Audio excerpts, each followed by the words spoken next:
Partai Demokrat Banyuwangi tancap gas pasca bergabung mengusung Prabowo sebagai bakal calon presiden dan mentargetkan kemenangan Prabowo hingga tembus 70%.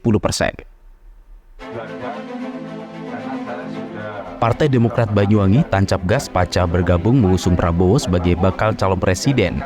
Ketua DPC Demokrat Banyuwangi Michael Edi Haryanto mengatakan, Partai besutan Agus Harimurti Yudhoyono ini mentargetkan kemenangan Prabowo tembus 70% di Bumi Belambangan. Target yang fantastis ini bukan tanpa dasar. Saat ini Demokrat Banyuwangi memiliki satu fraksi di DPRD Banyuwangi dan totalnya 6 kursi. Tak sekedar mengandalkan fraksi, pihaknya memastikan para kiai dan ulama yang tergabung dalam Kiai Langgar akan all out memenangkan Prabowo. Selama ini mereka memilih bakal calon presiden Anies lantaran melihat Ketua Umum Demokrat AHY, namun begitu Demokrat keluar dari gerbong pendukung Anies, para kiai langsung putar haluan ke Prabowo. Dengan dukungan Demokrat ke Prabowo, pihaknya memastikan kekuatan dukungan di Banyuwangi akan seimbang dengan bakal calon presiden lainnya, termasuk dengan bakal calon presiden Ganjar yang diusung PDIP. Meski bergabung dengan Koalisi Indonesia Maju, Demokrat tak mentargetkan posisi calon wakil presiden, bahkan posisi menteri sekalipun.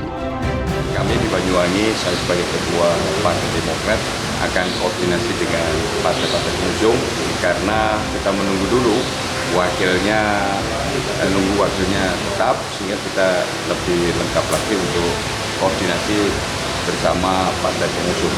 Selama belum mendaftarkan diri, ya kita kan tidak tahu mana partai pengusung Pak Prabowo. Yang penting, yang pasti Partai Demokrat sudah menetapkan Pak Prabowo calon presiden Indonesia tahun 2024. Kalau saya sih senang ketegasannya dan juga saya ini pengagum Gus Dur kan begitu. Saya masuk politik ini juga karena almarhum ya Gus Dur waktu yang lalu sehingga saya tertarik dengan politik ini. Dan beliau mengatakan bahwa Pak Prabowo adalah orang yang paling tulus, yang paling ikhlas untuk memimpin negara ini. Dan yang terpenting, beliau mengatakan apa yang tidak pernah meleset. Gitu.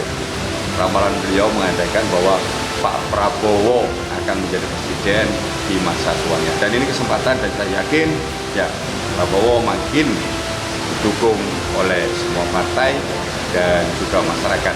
Karena saya setelah Prabowo diusung Partai Demokrat, saya langsung terjun ke lapangan dan serap aspirasi ke masyarakat. Ternyata benar, banyak masyarakat yang memilih Prabowo. Banyuwangi saya yakin menang Pak Prabowo. Handoko Kusumo, CTV.